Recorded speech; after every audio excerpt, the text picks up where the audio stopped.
रुक जाना नहीं परीक्षा दिसंबर 2025।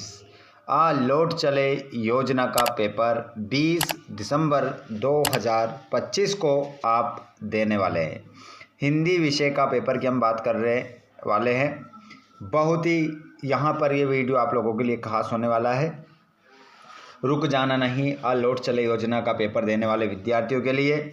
कक्षा 12 के सभी विद्यार्थी जल्दी से क्लास में जुड़ जाइए और आप चैनल पर पहली बार आए हैं तो चैनल को सब्सक्राइब करें, जिससे आने वाली वीडियो का नोटिफिकेशन आपको मिल सके।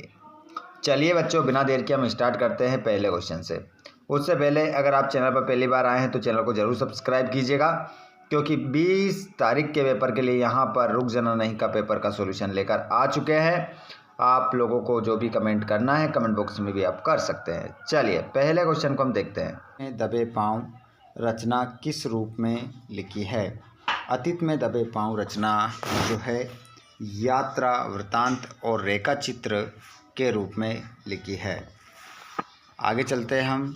अगला क्वेश्चन है, अब मुस्कुराएंगे हम पंक्ति में हम है, तो जो हम का प्रयोग किया गया हम दूरदर्शन वालों के लिए प्रयोग किया गया है। अगला क्वेश्चन है, कहानी का पहला तत्व किसे माना जाता है? तो कहानी का पहला तत्व किसे माना जाता है? वो माना जाता है कथानक को। कथानक को कहानी का पहला तत्व माना जाता है। जूझ उपन्यास मूलतः किस भाषा में लिखा गया है? तो जूझ उपन्यास मूलतः मराठी भाषा में लिखा गया है। अगला है आपका, दूत कहो अवधूत कहो किसकी पंक्तियाँ हैं? दूत कहो अवधूत कहो किसकी पंक्तियाँ हैं? तो यहाँ पर आपका आंसर हो जाएगा तुलसीदास की। तुलसीदास आपका राइट आंसर इसमें हो जाएगा। टीवी पर प्रसारित खबरों में सबसे महत्वपूर्ण है विजुअल, नेट, बाइट। उपरोक्त सभी आपका करेक्ट आंसर यहाँ पर होगा। प्रश्न नंबर 2 में आप क्या देखेंगे? रिक्त स्थान देखेंगे। रिक्त स्थान यहाँ पर आपको मैं बताऊंगा। यहाँ पर बच्चे में होंगे। बच्चे किस में होंगे? तो आंसर हो जाएगा आपका प्रत्याशा। बच्चे किस में होंगे? प्रत्याशा में होंगे। आपका राइट आंसर हो जाएगा प्रत्याशा।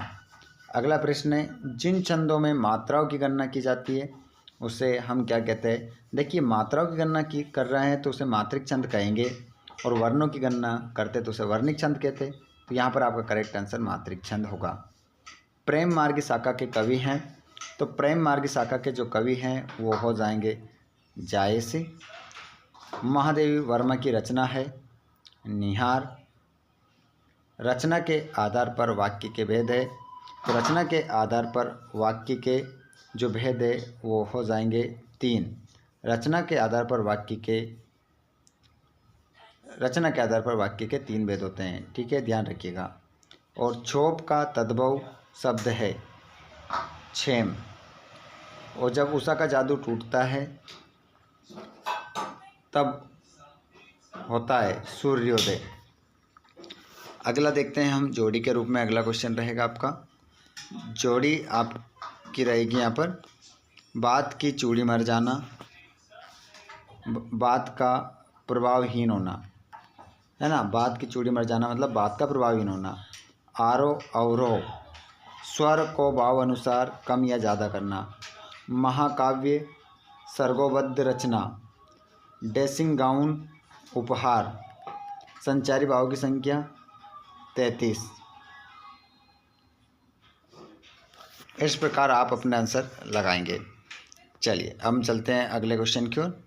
एक शब्द एक वाक्य में उत्तर देना है।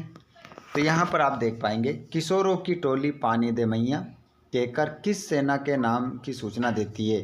तो आंसर क्या हो जाएगा हमारा? इंदर सेना। इंदर सेना राइट आंसर होगा।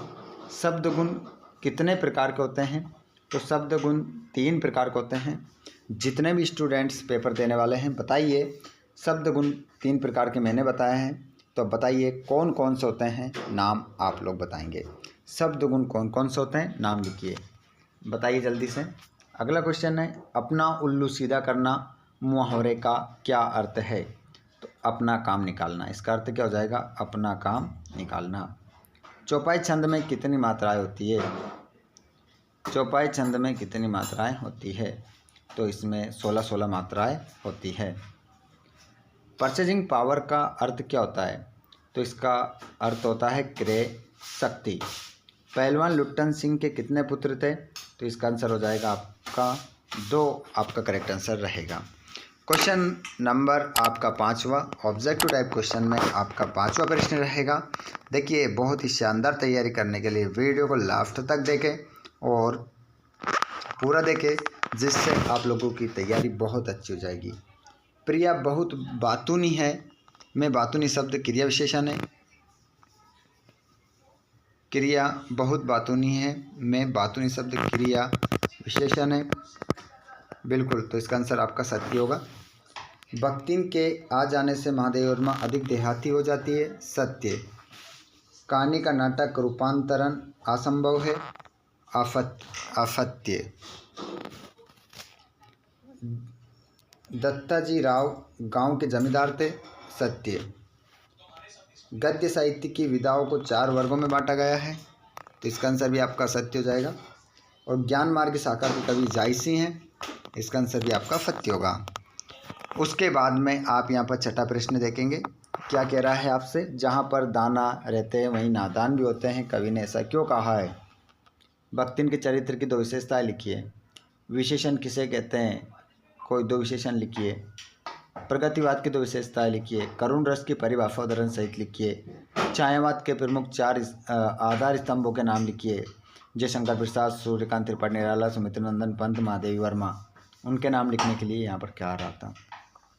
नई कविता के 2 कवि, एक रचना लिखना है उनकी। शीतलवाणी में आग के होने का क्या अभिप्राय है? संध्या अलंकार की परिभाषा उदाहरण सहित। सूर्योदय से पहले आकाश में क्या परिवर्तन होते थे? सवैया छंद की परिभाषा उदाहरण सहित। लक्षणा शब्द शक्ति की परिभाषा लिखिए।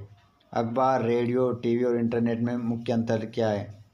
डेडलाइन किसे कहते हैं? बाजार आते जाते समय हमें किन किन बातों का ध्यान रखना चाहिए? निपात शब्द किसे कहते हैं? 2 निपात शब्द लिखिए। ज़बरदस्त क्वेश्चन पेपर है, आप देखिएगा। यहाँ पर कहानी उपन्यास में अंतर भी है।